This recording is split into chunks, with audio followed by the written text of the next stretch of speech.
আল্লাহ রাব্বুল আলামিন আমাদেরকে ইসলামের মতো দৌলত দান করেছেন।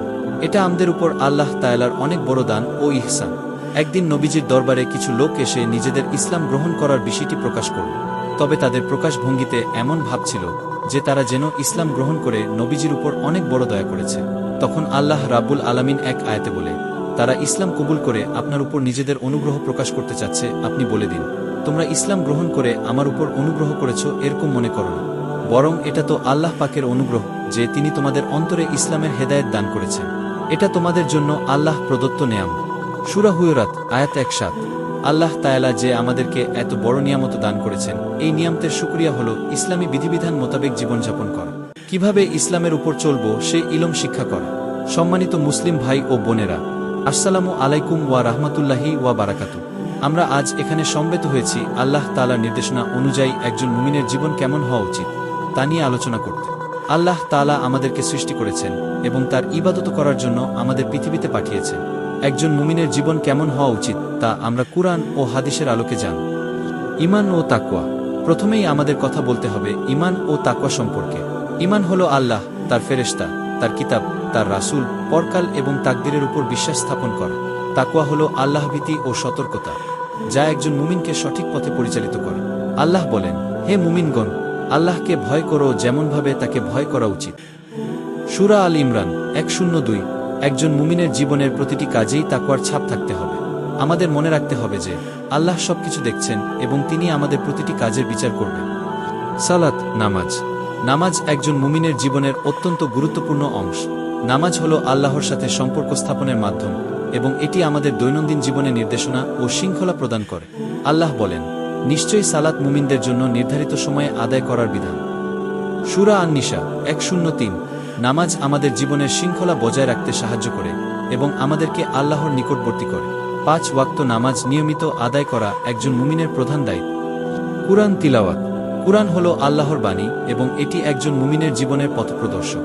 প্রতিদিন কুরআন তিলাওয়াত করা এবং তা নিয়ে চিন্তাভাবনা করা একজন মুমিনের জন্য অত্যন্ত গুরুত্বপূর্ণ। কুরআন তিলাওয়াতের মাধ্যমে আমরা আল্লাহর সাথে সম্পর্ক দৃঢ় করতে পারি এবং জীবনের সঠিক পথে পরিচালিত হতে পারি। রোজা। রোজা হলো একজন মুমিনের জীবনের একটি অপরিহার্য অংশ। রমজান মাসে রোজা রাখা এবং অন্যান্য দিনেও নফল রোজা রাখা একজন মুমিনের তাকওয়া বৃদ্ধি করে এবং আল্লাহর কাছে নিকটবর্তী হতে সাহায্য করে।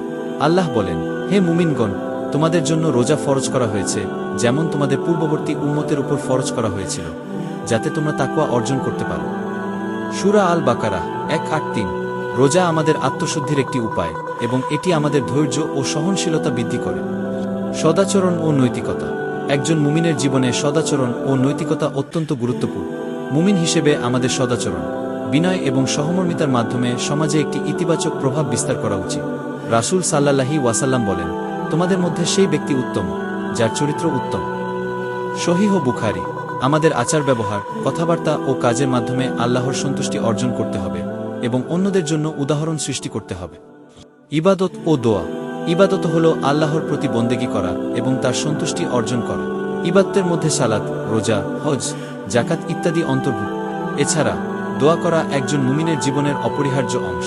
দোয়ার মাধ্যমে আমরা আল্লাহর কাছে সাহায্য চাই এবং তার কাছে আমাদের মনের কথা খুলে বলি। অন্যের সাহায্য করা। একজন মুমিনের জীবনে অন্যের সাহায্য করা অত্যন্ত গুরুত্বপূর্ণ। দান, সদকা, যাকাত এবং অন্যদের সাহায্য করে সমাজে মানবিকতা ও সহমর্মিতা বৃদ্ধি করা উচিত। আল্লাহ বলেন, যারা নিজেদের ধনসম্পদকে দিনের বেলা ও রাতের বেলা গোপনে ও প্রকাশ্যে ব্যয় করে, তাদের জন্য রয়েছে তাদের পুরস্কার তাদের প্রভুর কাছে। সূরা আল বাকারা ২৭৪। ধৈর্য ও কৃতজ্ঞতা। একজন মুমিনের জীবনে ধৈর্য ও কৃতজ্ঞতা অত্যন্ত গুরুত্বপূর্ণ গুণ। আল্লাহ বলেন, নিশ্চয়ই আমি তোমাদের কিছুটা ভয়, ক্ষুধা, ধনসম্পদ ও জীবনের ক্ষতি দ্বারা পরীক্ষা করব, আর তুমি ধৈর্যশীলদের সুসংবাদ দাও। সূরা আল বাকারা ১৫৫। ধৈর্যশীলতা আমাদের জীবনের প্রতিটি পরীক্ষায় আল্লাহর উপর নির্ভর করতে সাহায্য করে এবং কৃতজ্ঞতা আমাদের জীবনে শান্তি ও সন্তুষ্টি এনে দেয়। পারিবারিক জীবন।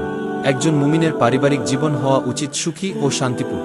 মুমিন হিসেবে আমাদের দায়িত্ব হল পরিবারের প্রতি কর্তব্য পালন করা এবং সবার প্রতি সহানুভূতি প্রদর্শন করা। রাসূল সাল্লাল্লাহু ওয়াসাল্লাম বলেন, তোমাদের মধ্যে সেই ব্যক্তি উত্তম যে তার পরিবারের কাছে উত্তম। তিরমিজি। আল্লাহর প্রতি সম্পূর্ণ বিশ্বাস ও আস্থা। একজন মুমিনের জীবনে সর্বদা আল্লাহর প্রতি সম্পূর্ণ বিশ্বাস ও আস্থা থাকা উচিত। জীবনের প্রতিটি ক্ষেত্রে আল্লাহর উপর নির্ভর করা এবং তার প্রতি সম্পূর্ণ বিশ্বাস রাখা একজন মুমিনের মূল বৈশিষ্ট্য। আল্লাহ বলেন, আর যারা ঈমান এনেছে এবং তাদের ঈমানকে জুলুম দ্বারা কলুষিত করেনি, তাদের জন্য রয়েছে নিরাপত্তা এবং তারাই হেদায়েত প্রাপ্ত। সূরা আল-আনাম ৮:২। প্রিয় মুসলিম ভাই ও বোনেরা, একজন মুমিনের জীবন হল আল্লাহর প্রতি সম্পূর্ণ বিশ্বাস, আনুগত্য এবং পরিপূর্ণ ইবাদতের একটি প্রতিচ্ছবি। মুমিন হিসেবে আমাদের উচিত জীবনের প্রতিটি ক্ষেত্রে আল্লাহর নির্দেশ অনুসরণ করা এবং তার সন্তুষ্টি অর্জন করার চেষ্টা করা। আল্লাহ আমাদের সবাইকে একজন সত্যিকারের মুমিন হিসেবে জীবনযাপন করার তৌফিক দিন। আমিন। আসসালামু আলাইকুম ওয়া রাহমাতুল্লাহি ওয়া বারাকাতুহু।